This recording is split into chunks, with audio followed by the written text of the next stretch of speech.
Hello, it's Saturday. Pyramid Whale here. How's everybody doing?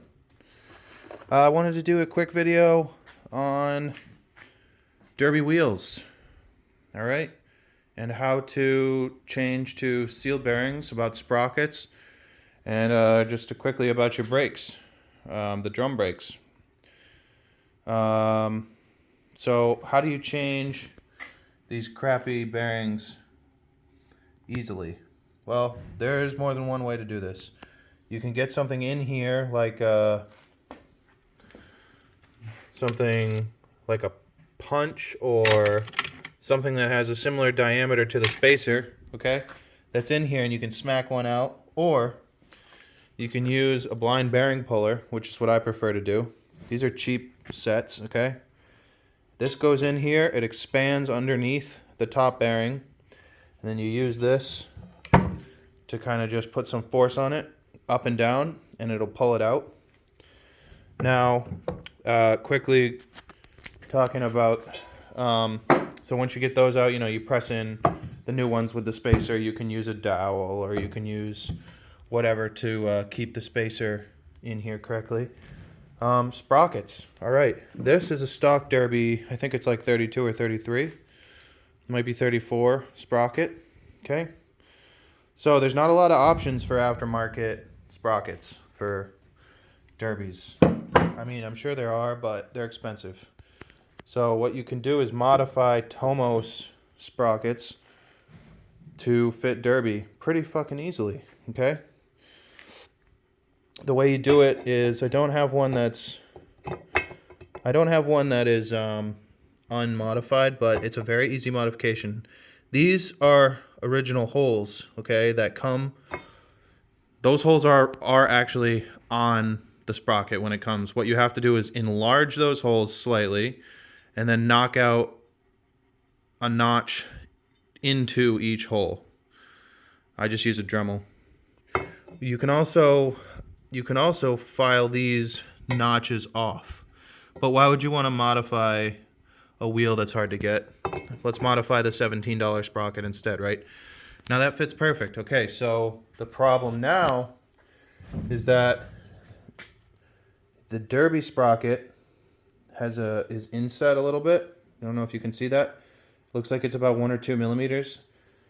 So what you have to do is, when you space the wheel, all right, you're going to have to account for that and have the wheel 1 to 2 millimeters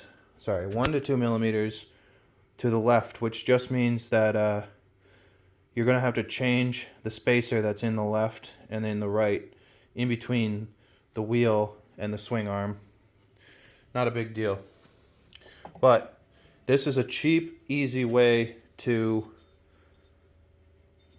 change rear sprockets on a derby if you want to do that. I'm going to be running 31/17 gearing on this. I'll lose a little low end, but I think I'll be able to get 65 off of this bike. And then the other trick I've learned is with brake pads. These are new, but I'll just show you on here, all right?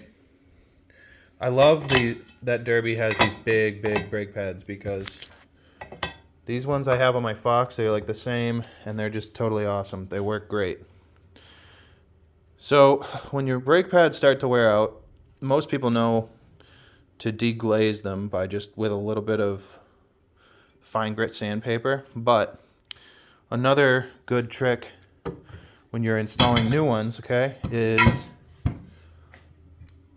what you want to do is put it in here, okay, squeeze all around, and see if you hit any high spots. If you can feel, like, I can't really feel it on this because it's an old brake pad and it's probably worn in, but if you can feel at points, and this is just a feeling thing, that you're hitting a high spot, you want to take this out and look and see where the high spot is, on which pad. Because chances are, when you get these pads from the factory, there's almost no way that they're exactly the same size. They can be very, very close. But what that's going to do is it's going to create valleys in here. So you'll be hitting, and if you'll notice, You will notice this if you take out fresh pads and you'll look. You'll see, all right, so, and it'll be the same on a clutch. They'll be worn out here, they'll be worn out here, and the high spots typically look like they've only been scuffed. So what you want to do is get some calipers in there on brand new pads I'm talking about. Brand new pads. Let me just pop these out.